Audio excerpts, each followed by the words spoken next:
Bonjour à tous mes chers Moonies et bienvenue dans le podcast Come on the Moon, le podcast d'entrepreneurs pour ceux qui souhaitent s'inspirer, s'informer, s'aligner au rythme de la Lune. Retrouvez chaque semaine un épisode différent puisque nous avons 5 types d'épisodes, les Moon Break, les Moon Talk, les Moon Cycle, les Moonpreneurs, les Moon Yoga. On fait le lien entre entrepreneuriat, bien-être, développement personnel, conseils pour infuser tout ce que vous voyez et tout ce que vous entendez, pour vous rassurer aussi, pour prendre confiance en vous, et puis les méditations pour justement concrétiser tout cela dans votre vie. Je vous remercie par avance pour votre écoute, pour vos retours aussi. N'hésitez pas à nous contacter sur les différents réseaux sociaux, par mail, et aussi à nous laisser des messages, des commentaires, des étoiles sur les plateformes dédiées si ces épisodes vous plaisent. Merci encore et je vous souhaite une très bonne écoute.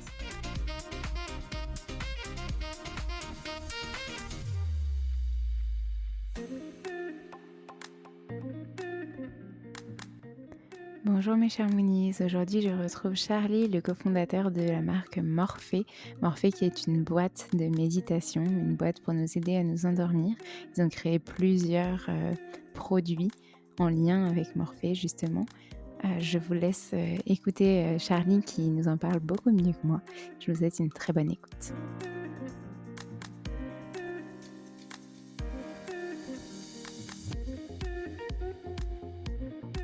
Il faut savoir s'écouter et il faut savoir faire abstraction des fois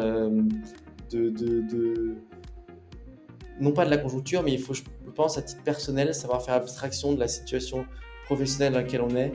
Parce qu'on a beau être entrepreneur, ça a beau être notre boîte, ça a beau être notre bébé, à un moment donné, on reste des humains et on a besoin quand même de prendre du recul sur les choses. Et si on subit dans nos vies personnelles, nos histoires professionnelles, on se retrouve dans des montagnes russes qui impliquent également nos proches, nos familles, etc. Et qu'on ne doit pas leur faire subir. Donc voilà, en tout cas, le message que j'ai envie de faire passer, c'est s'écouter et dissocier. Bonjour Charlie, je suis ravie de te retrouver aujourd'hui pour ce nouvel épisode du podcast Come on the Moon où on va parler de la marque Morphée et t'accueillir toi en tant que cofondateur pour nous parler de ton parcours entrepreneurial et de la marque, de tout ce que vous avez créé et de vos produits. Bonjour Alexandre, merci pour ton invitation. Avec plaisir, ça faisait un moment qu'on avait dit qu'on allait enregistrer, donc c'est parti. Est-ce que tu peux te présenter un petit peu ton parcours, comment tu es rentré dans l'entrepreneuriat et puis après on viendra à Morphée. Ouais, avec plaisir. Alors, je m'appelle Charlie, j'ai 27 ans, je viens de Saint-Étienne et je me suis retrouvé après une licence d'économie puis un parcours en Slovénie puis à Clermont-Ferrand en tant que prof de tennis, à terminer mes études à Aix-en-Provence en 2016. Et c'est en 2016, cette même année, que j'ai rencontré Guillaume Baraton qui était mon colocataire. Il était donc propriétaire d'un appartement à Aix. Il louait une chambre chaque année à des étudiants. Et il s'avère que j'ai été un de ses colocataires. Donc on a vécu ensemble pour une aventure qui au début devait durer quelques mois, qui ne devait être qu'une colocation. Finalement, on a décidé de monter une boîte ensemble. On a été en colocation pendant 3 ans et ça fait bientôt 6 ans qu'on entreprend, donc Guillaume et moi-même, autour du projet, du projet Morphée, dont on va pouvoir parler, j'imagine, par la suite. Ok, super. Bah, dis donc, t'as pitché en 1 minute, même pas ton parcours. Super. Oui, je veux bien qu'on rentre un petit peu plus dans le détail parce que moi, j'ai écouté effectivement les autres épisodes où tu as enregistré, notamment le panier pour les auditeurs qui nous écoutent. Mais je pense que eux ne connaissent pas forcément la marque ou alors s'ils la connaissent, ils aimeraient bien en savoir plus. Donc, comment Morphée est né et pourquoi cette idée-là? Pourquoi vous avez eu envie de vous lancer dans le secteur de la méditation, du bien-être, du développement personnel? Alors quand on s'est rencontré avec Guillaume, on avait la volonté de lancer une boîte ensemble. On a vraiment eu un coup de foudre amical et on voulait bosser sur un projet entrepreneurial en commun.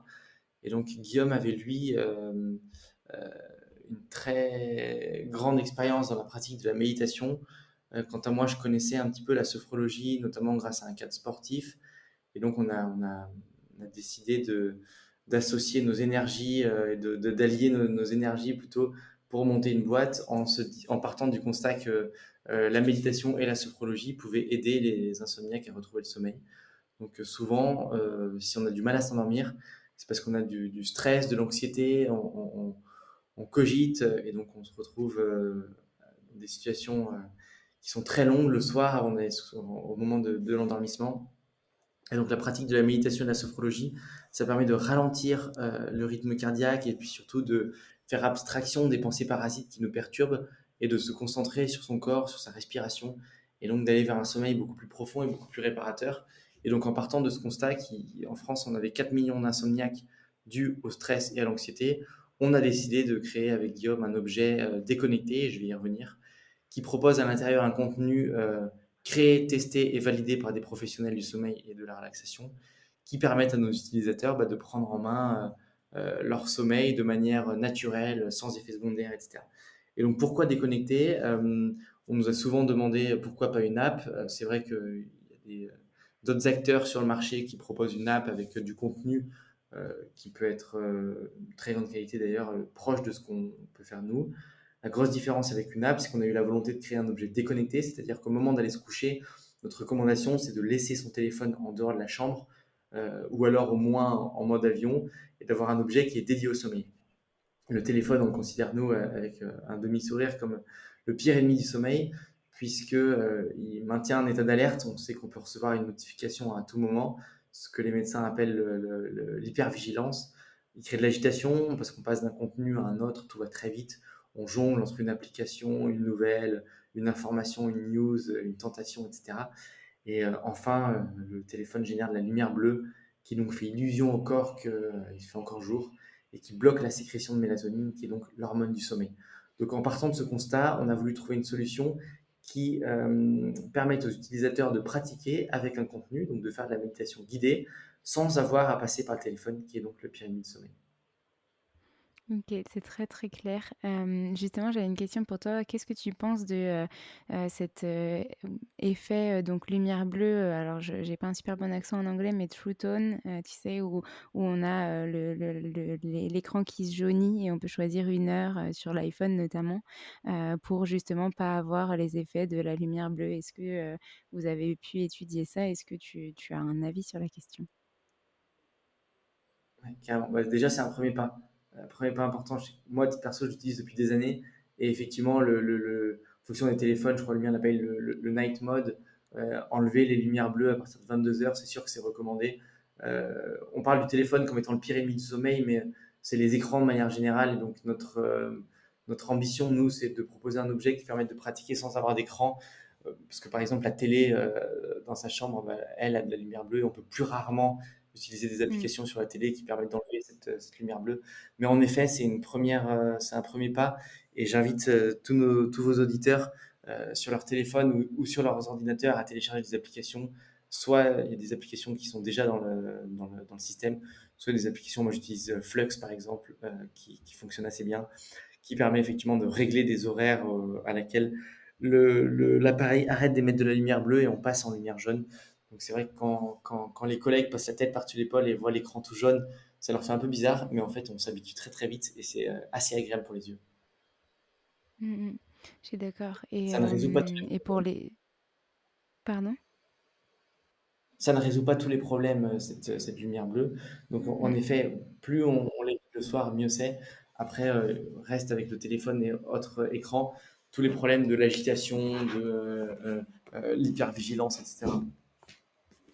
C'est sûr. On en parlait justement, chez l'opticien aussi. Maintenant, ils mettent, même directement sur les lunettes, enfin, cette «lumière jaune» entre guillemets, enfin ce filtre, et l'opticien, enfin l'ophtalmo me disait que c'était pas une science exacte, qu'il y avait des pour, des contre et que c'était pas, vraiment, prouvé que c'était hyper efficace, mais que le fait de l'avoir, bah, c'était déjà mieux que de pas l'avoir entre guillemets, donc exactement pareil que pour les écrans. Quand vous avez si vous avez des lunettes, demandez aussi, cette option-là parce que, bah, voilà, ça peut permettre, comme on passe, la plupart du temps sur notre écran en journée quand on travaille, de diminuer ces effets-là de maux de tête et cetera. et donc aider, petit à petit à s'endormir. Mais revenons du coup à Morphée. Est-ce que tu peux nous parler un petit peu de comment la boîte s'est développée? Donc à partir du moment où vous avez eu l'idée, comment est-ce que, vous avez développé ça avec Guillaume? Alors en 2016, on a l'idée. On commence par faire pas mal de concours entrepreneuriaux. Donc, on pitch notre idée, principalement dans la région. Nous, on est basé à Aix-en-Provence, donc entre Aix et Marseille. On pitch notre idée avec quelques ébauches de design, des présentations, etc. Et on essaie de voir si cette idée, on est les seuls à la trouver bonne ou si on n'est pas les seuls. Et il s'avère que Guillaume est très très fort pour faire des super belles présentations. Et moi, j'aimais bien prendre la parole devant le jury. Et donc, on a commencé à se faire un petit peu remarquer pendant les concours entrepreneuriaux, à en gagner pas mal, et notamment un gros concours dont la finale était à Paris, qui s'appelle le Make It Happen, qui est un concours qui était organisé entre Ulule, la plateforme de crowdfunding, et Nature et Découverte. Donc, on gagne ce concours, et pour débloquer le prix, qui était de 5 000 euros, je me souviens, une des conditions, c'était de réaliser une campagne de crowdfunding qui se terminait avant le 31 octobre 2017. Donc on fait la campagne, on l'a fini fin octobre 2017 et il s'avère qu'on arrive en bricolant vraiment la campagne avec voilà, quelques images de synthèse, etc. On n'avait pas de produit, on n'avait rien. On arrive à lever 50 000 euros sur Ulule. Et donc là, on se dit, en fait, avec une idée et un peu de bricolage, donc une image de synthèse, voilà, une page qu'on a fait un peu comme on a pu, etc., on arrive à lever 50 000 euros. On se dit, waouh, il y a quelque chose à faire. En même temps, on discute avec Nature et Découverte qui avait suivi notre campagne et qui nous avait aidé un petit peu d'ailleurs parce qu'on avait gagné le concours, le fameux Make It Happen, et dont ils étaient partenaires. Nature et Découverte nous dit exactement cette phrase, nous dit vous êtes plutôt sympa, votre idée est bonne, faites un joli design et on vous met dans nos magasins. Donc là, on a eu d'un coup beaucoup d'énergie, déjà qu'on en avait pas mal. On lève ces 50 000 euros en crowdfunding, on va voir la banque, on lève, je sais plus, 200 000 euros, je crois, en dette auprès de la banque, puis on récupère un peu d'argent auprès de la région, etc. Toujours est-il qu'on arrive avec une enveloppe euh, assez conséquente de 350 000 euros qui nous permet de créer notre produit, d'acheter un tout petit peu de stock. Et donc, on démarre comme ça, quand on fabrique quelques pièces, on les vend un peu plus cher, puis on en refabrique, puis on en revend, etc.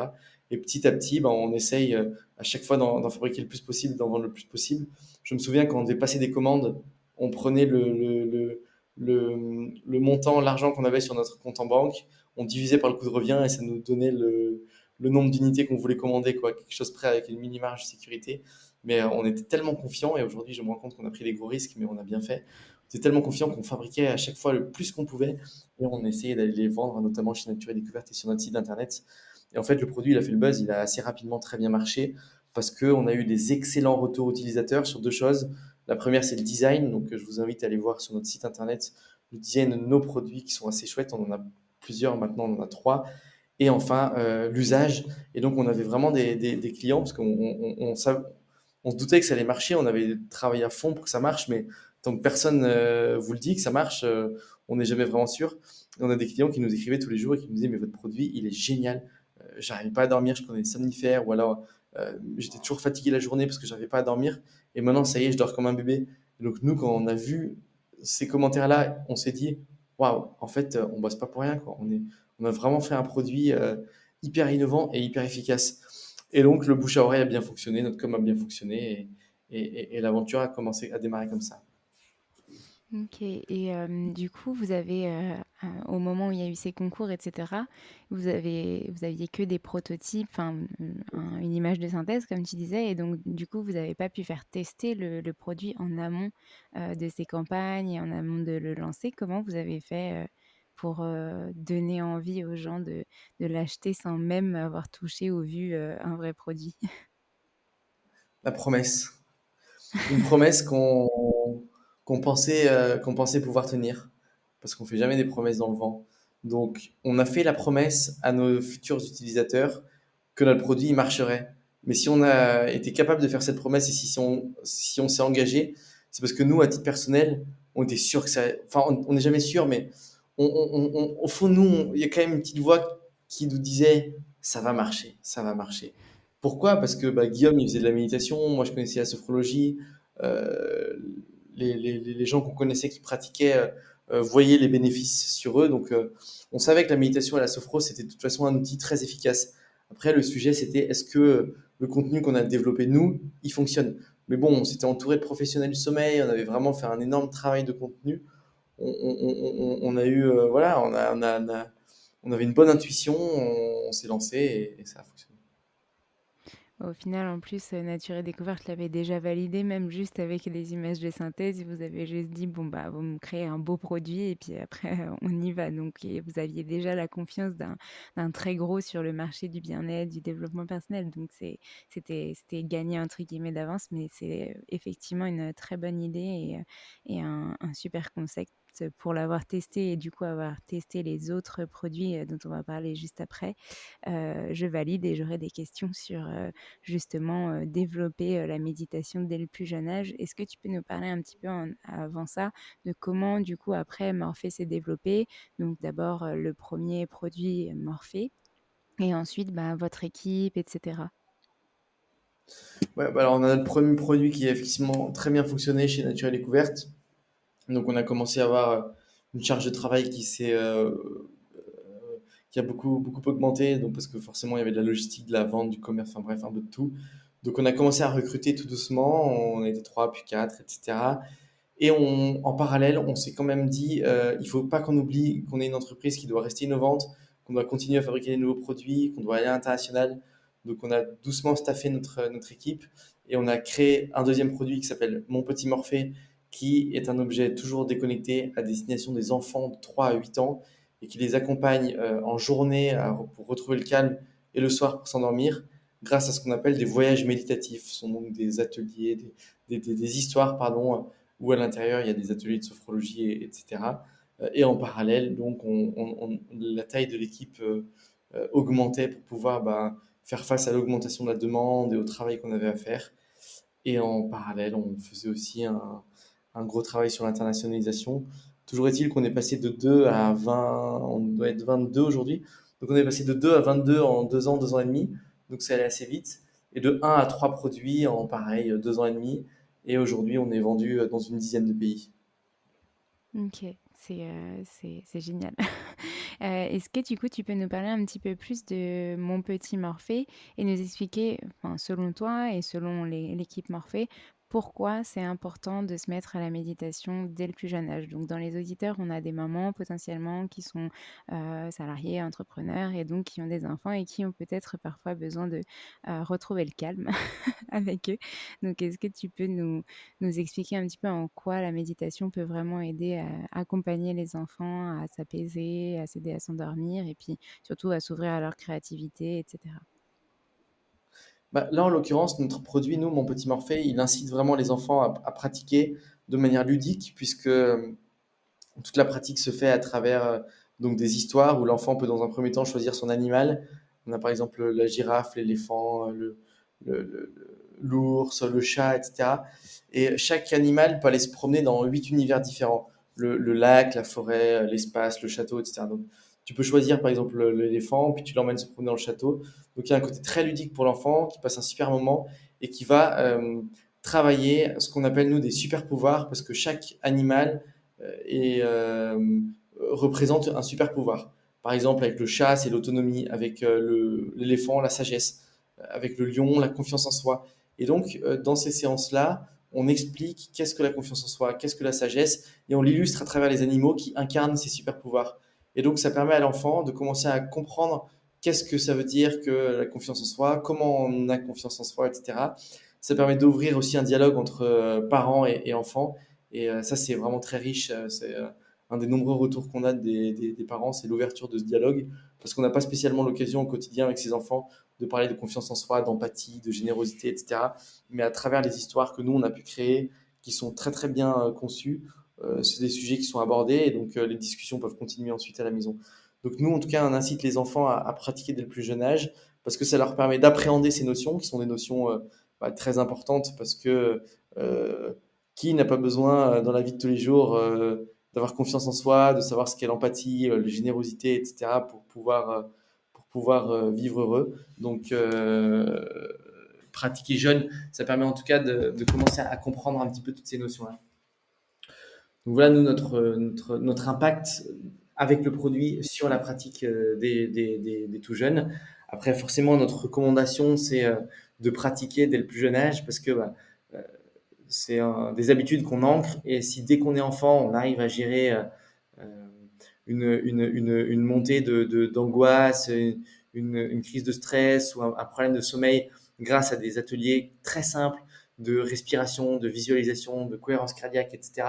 Tous ces mots paraissent compliqués car un peu scientifiques, mais finalement, c'est des choses qui sont assez simples à faire.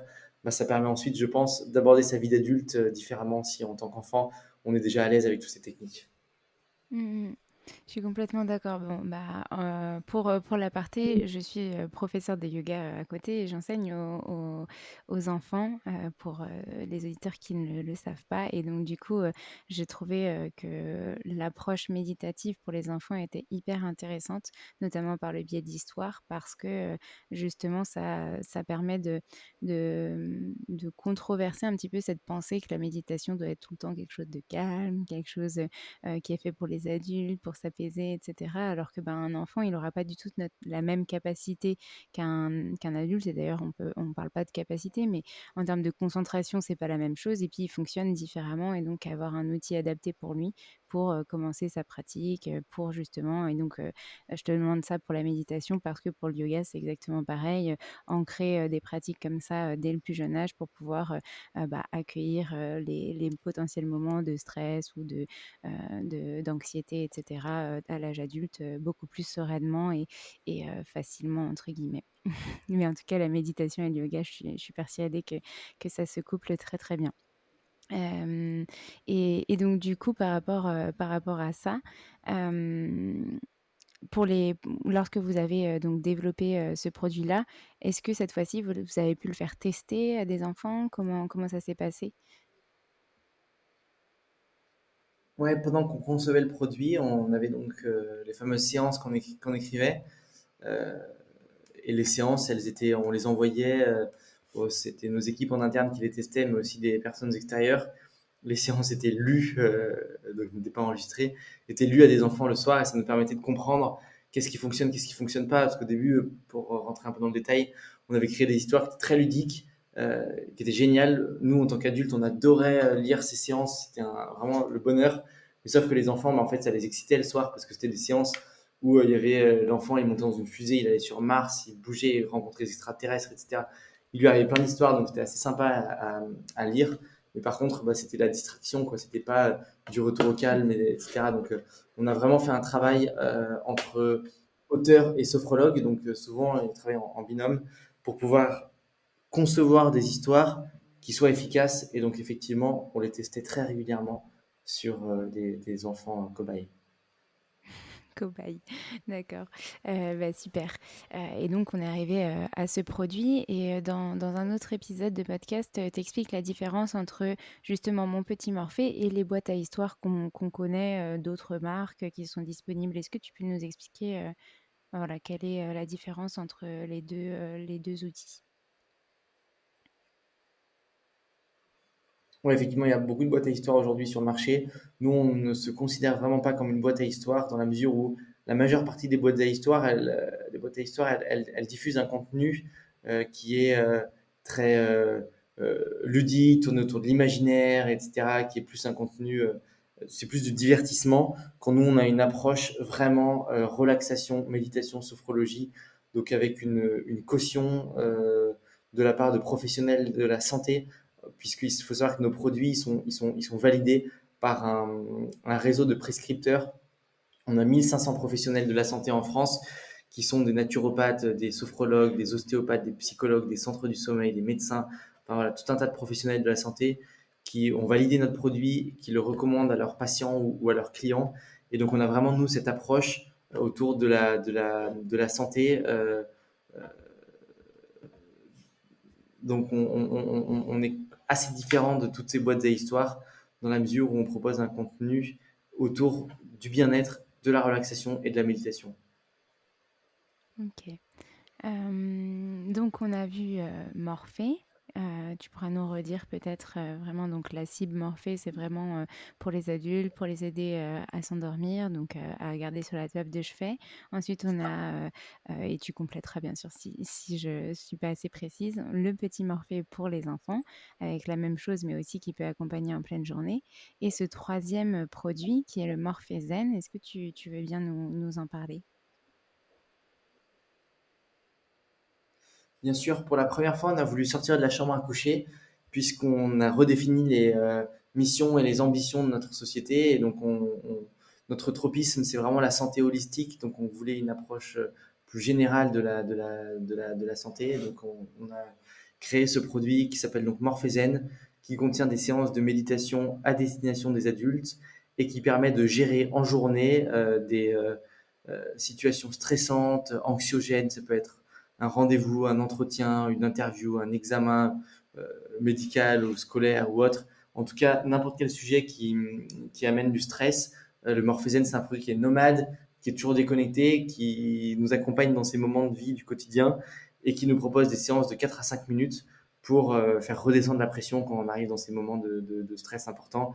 En 4 à 5 minutes, c'est donc des séances très condensées, très courtes et qui sont hyper efficaces. Il faut brancher ses écouteurs. Notre volonté, c'était de proposer un produit qui fonctionne uniquement sur écouteurs, puisque ne serait-ce que le fait de brancher ses écouteurs, c'est qu'on est déjà dans cette démarche-là de vouloir créer une bulle et de se retrouver avec soi-même pour résoudre son problème. Et donc, nous, en tout cas, on accompagne avec le contenu qu'on a développé, donc les séances de méditation qui sont très courtes et très efficaces. OK. Et du coup, justement, tu parles de brancher ses écouteurs. Aujourd'hui, il y a quand même beaucoup de gens qui ont des écouteurs Bluetooth, je pense aux AirPods et cetera. Quelle alternative on propose, pour le Morphe Zen, du coup? Ouais, il y a effectivement beaucoup de gens qui ont des écouteurs Bluetooth. On s'est longtemps posé la question, est-ce qu'on met le module Bluetooth, est-ce qu'on ne le met pas dans le produit? On a décidé de ne pas le mettre parce qu'on voulait vraiment rester cohérent avec notre volonté de déconnecter l'utilisateur au moment de sa pratique de toute source d'ondes, etc. Donc on propose des écouteurs filaires dans le produit qui permettent à nos utilisateurs de pratiquer des écouteurs filaires et donc de lâcher les écouteurs Bluetooth. Et encore une fois, souvent les écouteurs Bluetooth, ils restent connectés au téléphone, donc, si vous faites une séance de méditation avec Morphézen et que vous les branchez en Bluetooth et que le téléphone y sonne, on va avoir la sonnerie qui va être derrière, donc on va avoir la tentation de répondre, etc. Donc, encore une fois, nous, ce qu'on voulait, c'était dire à l'utilisateur, quand tu pratiques, tu pratiques. Euh, c'est tout ou rien. On ne fait pas les choses à moitié. On ne fait pas une petite séance de Morphézen avec le téléphone sur le genou et un AirPod dans l'oreille où on écoute un message vocal ou alors ça peut sonner à tout moment parce qu'on a notre manager qui va nous appeler pour nous poser telle ou telle question. Donc voilà, si on décide de pratiquer, on le fait jusqu'au bout et on est à 100%. Oui, surtout que 4-5 minutes, on peut les prendre dans une journée, même, entre deux réunions ou quoi que ce soit, il y a aucun problème. Et du coup, les écouteurs filaires, vous les C'est comme si fournissez une dans la séance boîte du de... Morphe Zen? Voilà, on les fournit dans la boîte du Morphézen. On les fournissait pas au début sur le premier batch. Peut-être si tu en as, tu faisais partie de cette production-là, de ce lot de production-là. Et donc on proposait avec un flyer à nos utilisateurs de nous envoyer un mail et on envoyait les écouteurs par la poste. C'était pour une démarche écologique aussi, pour pas mettre des écouteurs dans chaque boîte. On avait beaucoup de demandes, alors on les insère maintenant directement dans la boîte. OK, super. Et Morphe Zen, il est sorti quand, du coup, en termes de date? Morphézen, il est sorti à la fin de l'année 2021, donc euh, octobre-novembre 2021. OK, donc c'est le plus récent. Est-ce que tu peux nous parler, de potentiellement d'autres, produits que vous aimeriez développer ou d'autres projets que vous avez avec Morphée? Je sais qu'il y en a, donc si tu as le droit de nous teaser. Oui, il y a un produit dont on peut parler qui, pour l'instant, a un nom de code qui s'appelle Morphée Hotel, qui est en cours de commercialisation, qui est donc un produit B2B qui s'est destiné aux hôtels et qui permettra donc aux hôteliers de proposer une solution à leurs clients de méditation dans la chambre. Donc voilà, c'est des produits nous qu'on vend aux hôtels et les hôtels peuvent ensuite le proposer sur la table de nuit. Donc l'expérience client est géniale parce que quand tu vas à l'hôtel 2 ou 3 nuits, euh, tu changes de chambre, donc tu peux potentiellement avoir un rituel du sommeil qui est différent et donc des difficultés à t'endormir. Et voilà, bah, c'est le moment dans ces moments-là, c'est le bon timing pour découvrir la méditation et pour pratiquer même pendant ses vacances ou ses déplacements pro. Complètement. Et du coup, le Morphée Hôtel, il aura le même packaging que le Morphée ou ça sera vraiment une toute autre expérience? Mmh, il ressemble un petit peu, au Morphée parce qu'on voulait garder les codes du Morphée le Morphée contient, pour nos auditeurs qui ne le voient pas, c'est une boîte ronde avec un socle en bois et 3 petites clés dorées sur le dessus qui permettent de sélectionner le type de séance qu'on veut utiliser. Le Morphée Hotel, il est dans la même veine, sauf qu'il n'a que 2 clés au lieu de 3. Ok. Et donc du coup, il y a 3 clés dans le Morphée et 2 pour celui hôtel. Ça veut dire qu'il y a moins d'options ou il y a des options différentes pour trouver des méditations? Il y a un peu moins d'options. Déjà, la possibilité de changer la langue, parce qu'on est sur une clientèle Ah oui. en général dans les hôtels qui parlent plusieurs langues. Donc il y a 4 langues dans le produit. Et effectivement un peu moins d'options, puisque bah, ce sera un usage sur 2 nuits, 3 nuits et 4 nuits. Mais la durée moyenne d'un séjour dans un hôtel, je la connais pas exactement, mais en fonction des hôtels, ça doit être entre 2 et 3 nuits. Donc ça sert à rien d'avoir 210 programmes comme dans notre Morphée, qui est un produit qui est à la maison et qu'on utilise tous les jours. Un produit comme Morphée Hotel, c'est un produit qui permet d'initier les clients à la méditation, et s'ils veulent, ils peuvent, quand l'hôtel est équipé d'une boutique, l'acheter en boutique ou sinon bah, découvrir notre gamme sur notre site internet ou dans les magasins avec lesquels on travaille.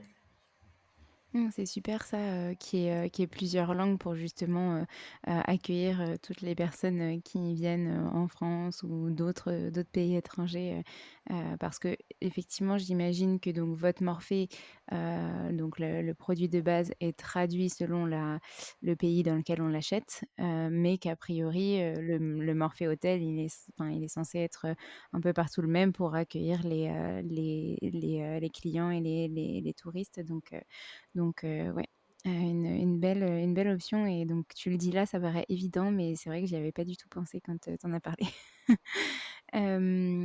OK.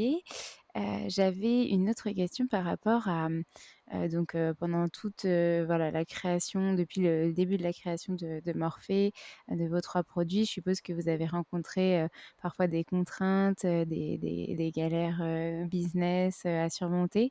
Est-ce que tu as quelques anecdotes que tu aimerais bien nous partager, nous expliquer comment vous les avez résolues? Alors, des contraintes, on appelle ça des challenges chez nous. On essaye en tout cas de voir à chaque fois le verre à moitié plein. C'est sûr qu'on en a tous les jours. Notamment, je me souviens, la coque en bois qui sert de socle au Morphée, mais peut également se désolidariser du produit pour se servir de couvercle. Je ne sais pas combien de mois on a travaillé pour que la coque elle ait pile la dimension qui permette au plastique de rentrer à l'intérieur et donc de tenir la pièce en plastique sans que la pièce se bloque. Parce que bah, voilà, il faut qu'on puisse mettre le boîtier en plastique dans la coque en bois, que ça tienne, mais que ce ne soit pas bloqué. Et sachant que le bois est un matériau vivant, qui bouge en fonction de la chaleur, de l'humidité, etc. Donc on a énormément itéré sur différentes essences de bois et différentes techniques d'industrialisation, pardon, pour arriver à un résultat qui soit satisfaisant. Mais ça a été une contrainte énorme et un gros défi. Et pendant plusieurs mois, on a cru qu'on allait devoir coller cette, euh, cette pièce en bois à notre pièce plastique. Mais maintenant, on réalise que ça aurait été vraiment dommage. Donc voilà le genre de contraintes qu'on peut avoir.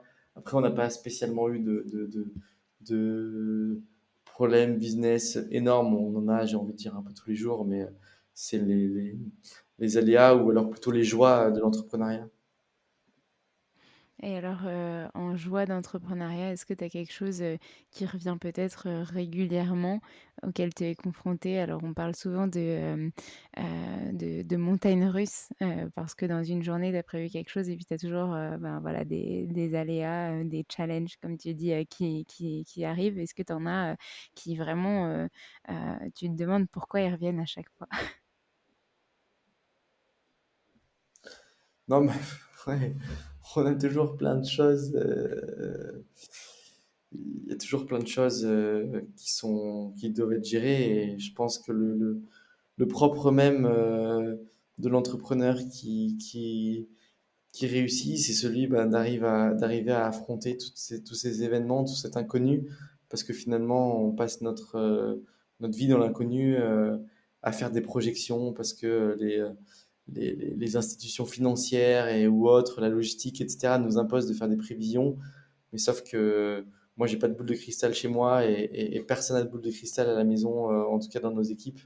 Et donc, on essaye de prévoir un avenir pour le bien de notre société. Et alors qu'on ne sait pas du tout à quelle sauce on va être mangé, on voit en ce moment avec la conjoncture économique et même géopolitique qu'il y a des événements tous les jours qui impactent notre business.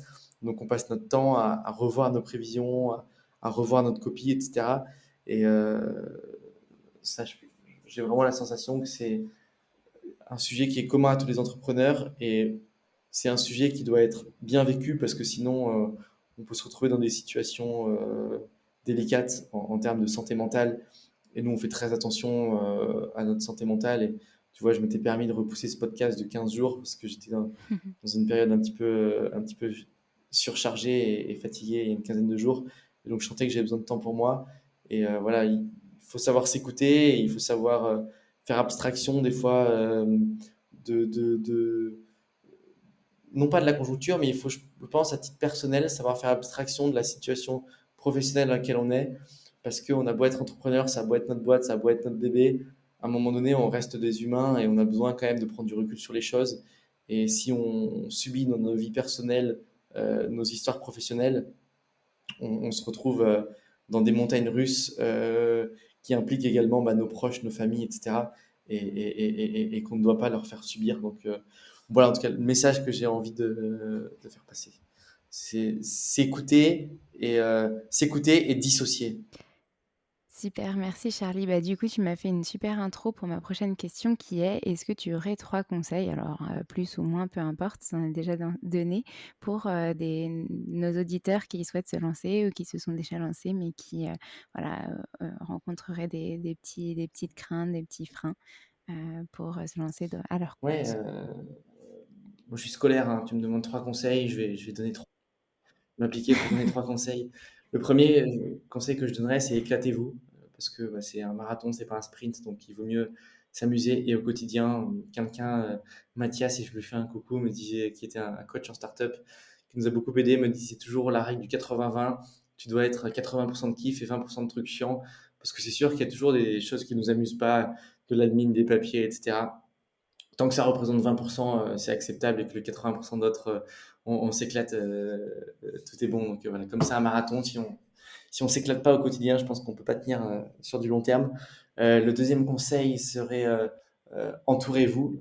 Donc moi, en tout cas, l'aventure que j'ai vécue, c'était une aventure en binôme au départ, puis ensuite avec une équipe, etc. Et on s'est toujours énormément entouré d'experts dans les différents domaines dont on avait besoin, qui sont des gens extérieurs à la boîte, qui ont un regard extérieur, etc. Et ça a été super pour nous.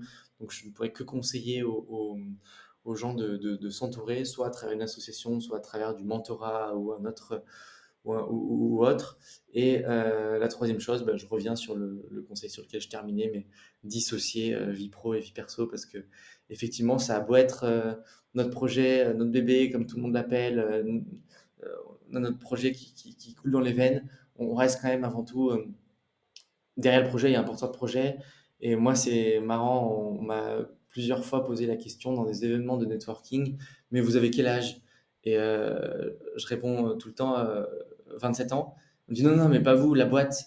Et c'est là que je me disais, mais en fait, c'est pas moi, Charlie, qui suis venu à l'événement, c'est vraiment la boîte. Et j'en avais un peu marre à un moment donné qu'on ait l'impression que finalement, j'étais plus qu'une boîte, quoi. J'étais plus que le projet Morphée.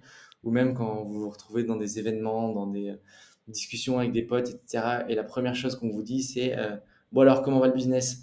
En fait, derrière le business, il y a quand même des humains, et en l'occurrence, les porteurs de projets. Et donc, moi, j'embête tout le temps mes potes à leur dire moi, je vais bien, et puis ensuite, le business, voilà où il en est, mais ouais, j'ai beau travailler tous les jours à fond, etc., sur le projet. À un moment donné, c'est important quand même de dissocier l'humain du business, et le business peut aller mal et l'humain bien, et vice-versa, quoi. On n'est pas toujours liés, et heureusement. J'aime beaucoup que tu aies, terminé, par ce conseil-là parce que, justement, c'est quelque chose, j'ai l'impression dans notre société que, voilà, il faut toujours être à 100 même à 1000 de nos capacités et c'est super intéressant de dire, remettre l'humain à sa juste place et le business à sa juste place aussi, trouver un équilibre entre tout ça. Pas forcément, ne jamais parler boulot quand on est chez soi, mais en parler avec modération et surtout que les gens qui sont nos proches ou voilà nos amis comme tu disais ou d'autres, entrepreneurs, d'autres gens, business, comprennent que voilà derrière cette entreprise il y a vraiment cette personne qui a créé l'entreprise, cofondé l'entreprise, et que cette personne elle a aussi des sentiments, des émotions, et qu'il y a des jours, avec et des jours, sans, et voilà ça nous permet d'avancer. En tout cas, merci d'avoir, partagé, tes 3 conseils, on les garde, en tête et du coup pour terminer, j'avais, un des derniers, conseils, que tu pourrais peut-être nous donner, même si tu en as déjà donné plein, pour ceux qui voilà, qui travaillent mais qui rencontrent voilà des de l'anxiété, du stress, qui ont, bah, voilà, du mal à dormir, comment est-ce qu'on peut se mettre, sereinement, tranquillement et à son rythme à la méditation. Donc oui, en ayant, un Morphée chez soi, mais est-ce qu'il y a des petits conseils, des petits tips, qui pourraient aider les gens qui ne voyaient pas la méditation comme une potentielle aide à s'y mettre? En fait, il faut essayer, il y a pas de secret. C'est un peu comme l'alimentation saine ou le sport, on tout le monde sait au fond que c'est bien et cetera, mais tant qu'on n'en a pas essayé tant qu'on n'a pas essayé et qu'on n'en a pas tiré les bénéfices, c'est difficile. Alors, essayez d'avoir une alimentation saine, de faire du sport et voyez comment vous vous sentez, dans votre corps et dans votre esprit. Vous verrez qu'en quelques semaines, vous vous sentirez très bien et c'est la même chose avec la méditation. Essayez de manière régulière.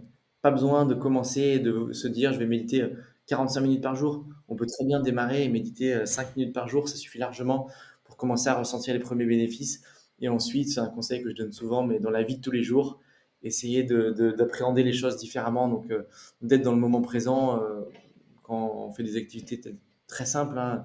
Ne serait-ce que quand on mange, quand on mange et qu'on est seul chez soi, on a plein de façons de manger. On peut manger seul en 8 minutes 30 en regardant les infos en même temps et en envoyant un texto. Ou alors on peut manger en un quart d'heure tranquillement en prenant en prenant le temps de sentir le goût des aliments qu'on a cuisinés, etc.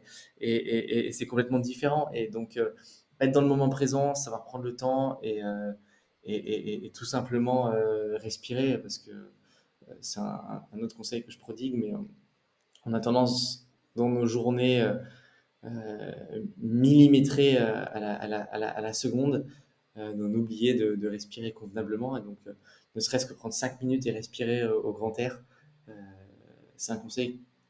On ne peut pas faire plus simple comme conseil, mais ça fait vraiment du bien. Et puis finalement, méditer au grand air, enfin, se balader et se promener, c'est finalement de la méditation active. Ça peut s'y apparenter. Il y a plusieurs formes de méditation et j'aime bien aussi qu'on démystifie cette notion de, la méditation, c'est spirituel, j'entends beaucoup de gens dire: «Non, mais c'est pour les gens perchés, c'est pas pour moi, moi je suis trop vif, je suis pas assez calme» et cetera. Mais ça n'a rien à voir, on peut méditer à sa façon, trouver sa méthode et ce qui nous convient et comme tu dis, tester et voir si ça nous va et quel type de méditation nous convient. Tout à fait.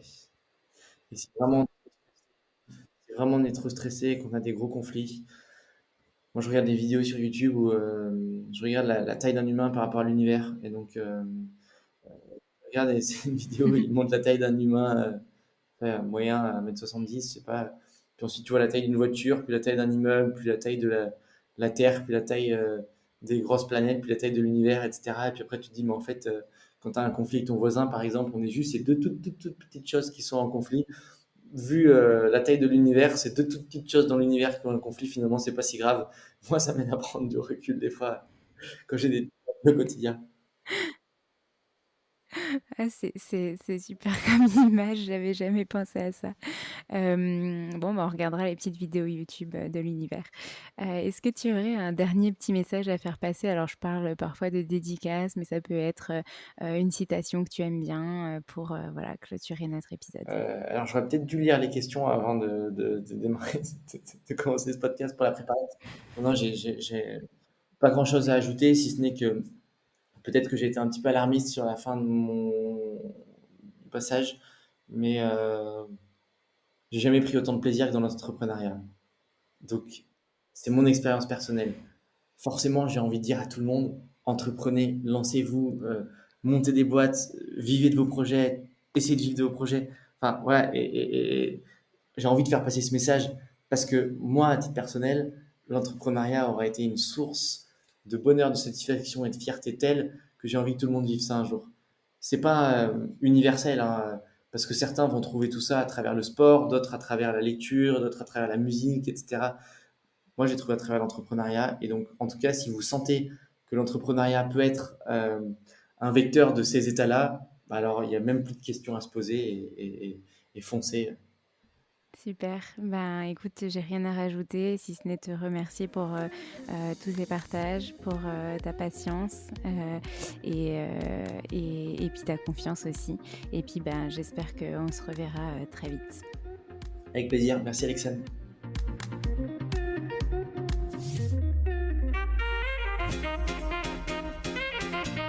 Merci à tous d'avoir écouté cet épisode. N'hésitez pas à nous laisser des étoiles et des commentaires sur les plateformes dédiées comme Apple Podcast et Spotify, mais c'est aussi des messages privés, des commentaires. Ça nous fera très plaisir de pouvoir échanger avec vous. En tout cas, on vous dit à la semaine prochaine. Nous avons hâte de vous retrouver.